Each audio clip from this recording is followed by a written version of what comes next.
Going Batty, and today I am going to be starting a series. I don't know how long the series is going to be, but I've had questions about basics of cooking, baking, all sorts of stuff like that.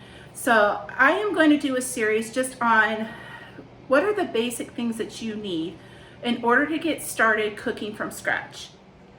What I'm going to do first is I'm going to give you a tour of my kitchen, because a lot of times you see people and, like, I don't know, like if you're on like Food Network or something like that, you see these people and they have these great big kitchens. You're like, yeah, that's great. It would be really easy to cook in a kitchen that is that large. But I'm going to show you my kitchen, because my kitchen is not big at all. All right, if you walk in from our living room, this is my kitchen. The sink is here, the stove is there, the refrigerator is over there, and there's my tripod, so ignore that. But that's my kitchen. When we moved in, here, right here, and there was all of the counter space that I had, and it drove me absolutely nuts. And so we went and bought this here. This is actually a workbench from Home Depot. It's on wheels. If you've seen some of my latest videos, it's what I've been using, and we actually pull it out so you can kind of see me from the front instead of from the side anymore. We put that in there. We use it as our table and as extra counter space. Our kids right now are teenagers, so they have jobs. We're not all together usually for dinner. We usually have one night a week where we're together for dinner, because everybody's going all different places. Now, right here where my mixer and my blender is, that's where the refrigerator used to be. And we moved it over here because I felt super claustrophobic with the big old refrigerator there and trying to cook stuff here. So, but this is my kitchen. It is not big. If you look here, these are our stools that we pull up to the counter if we want to use it to eat with. I've got 2 more downstairs, so we have a total of 6. So everyone can sit at it if they want to. The important thing about a small kitchen is that you need to utilize the space that you have.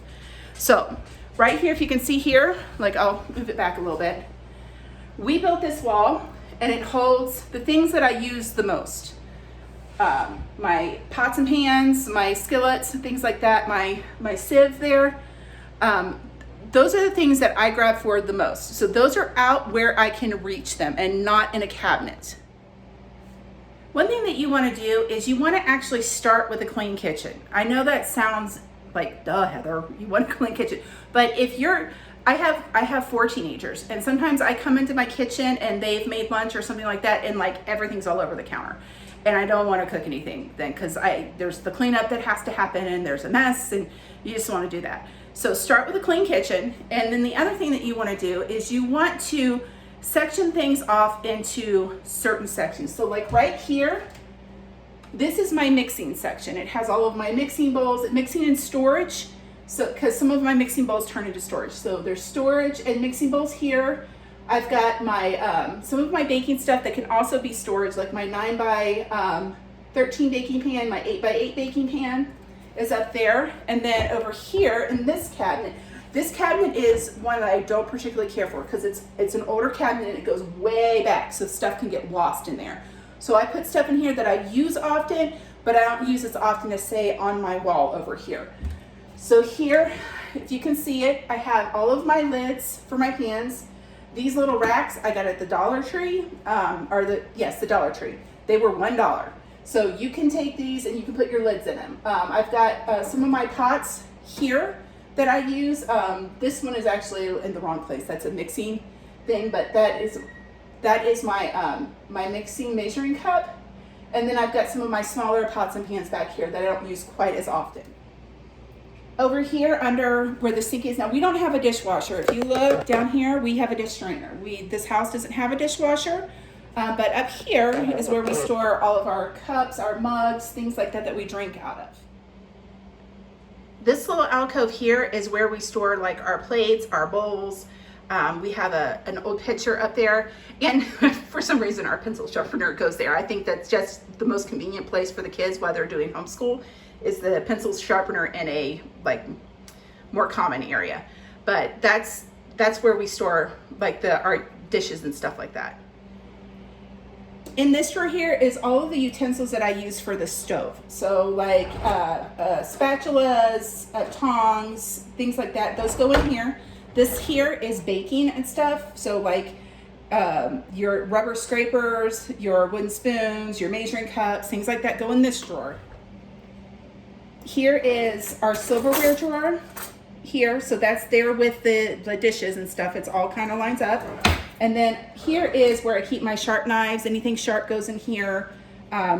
Extra stuff like my garlic crusher, things like that.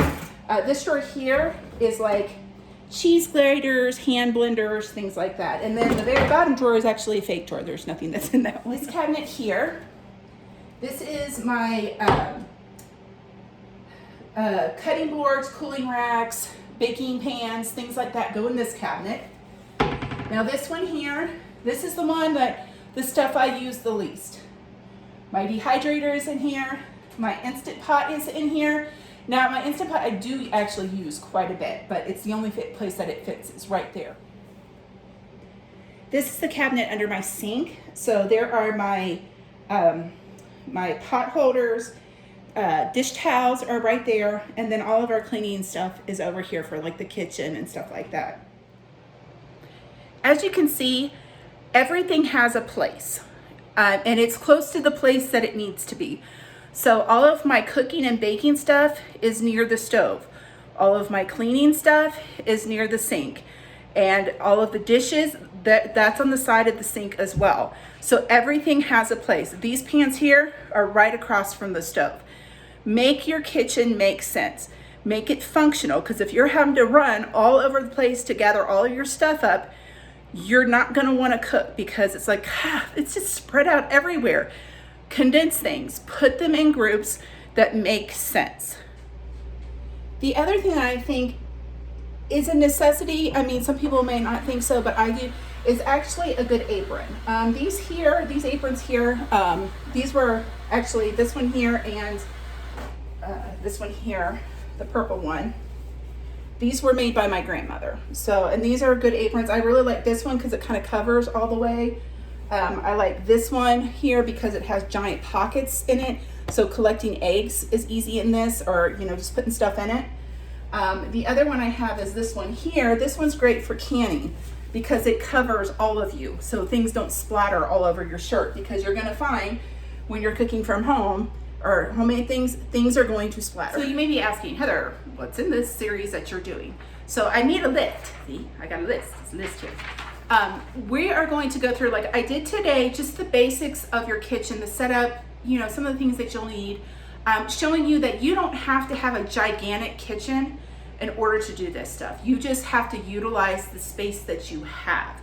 Because that was always one of my biggest gripes, where I would watch cooking videos, and just so that you know, I come from a long line of people that cook things from scratch. I'm not a chef. I cook. My grandmother, her family is from the northeast part of Tennessee.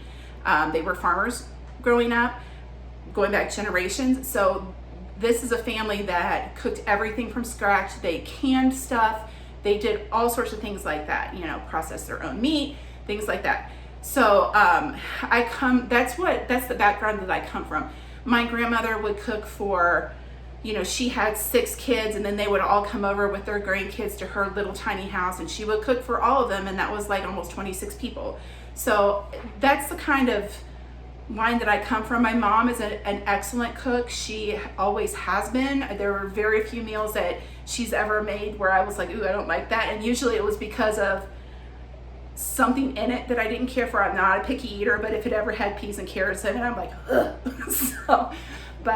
So just to give you an idea of what this series is going to be, because like I said, it is the basics of the kitchen, learning the tools, learning the ingredients, learning how to make simple things. So it's going to have a flow to it. So what I'm going to start with first is, you saw my mixing cabinet. So I'm going to go through the things that you need, the basic necessities that you need for that. You know, it's great to have a KitchenAid mixer, but if you can't shell out the money for it, what are things that you can use instead of that? What are things that you need in order, baking wise, that are absolute necessities in your kitchen, and sometimes where you can get them. The next one is going to be just baking, like the pans that you need, you know, the kinds that I use, and you know, do you need cake pans? Do you need a bundt cake pan? Do you need all of these? And we'll kind of go through that. The next one is cooking prep. I classify that as your knives, your cutting boards, your things like that. So we'll go through that process. And why do I have multiple cutting boards? Because I do have multiple cutting boards. The next one is going to be just the cooking part. Okay, so learning about your pots and pans. What kind works for what, and why do you need certain ones? And which ones are actually necessities that you need? And then we'll go cookbooks and basic recipes. I'll share with you the cookbooks that I use, the ones that I like, the ones that if you're just learning how to cook. I've got a couple of them that are super easy. Some are digital downloads, some that you can buy on the internet, ones that you can find at garage sales, things like that. I'll go through that kind of thing. The next one are your basic ingredients. If you have these 5 basic ingredients, you can make something. Cookies, bread, you know, things like that.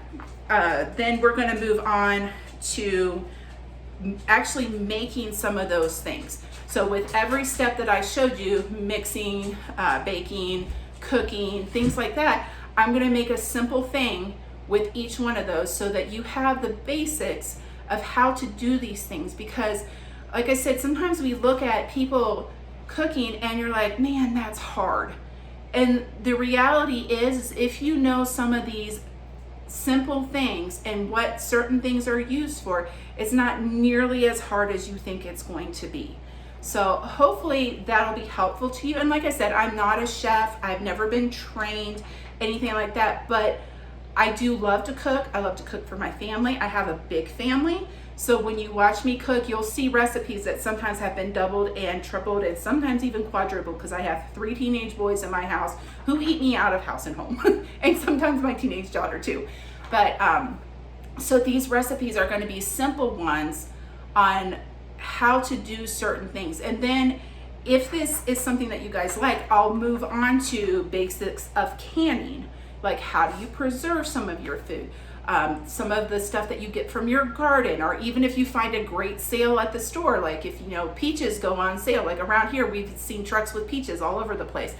You can't eat them all before they go bad. How do you preserve things like that? How do you preserve tomatoes? I've done a video on doing refrigerator dill pickles. That was really easy to do. It just, if you have the time and you have the inclination, these are all things that you can do. And that's one thing I want to encourage you with. You can do this. This is real life and how it works. So make sure you keep an eye out for these videos. When I do videos, I do them as I have time and as I feel like doing them. So it's not going to be something that may be like, it may be once a week, it may be once every 2 weeks. It just depends on where our life is at that time. So if you're interested, stay tuned and we'll get this series going, and hopefully you guys will really like it.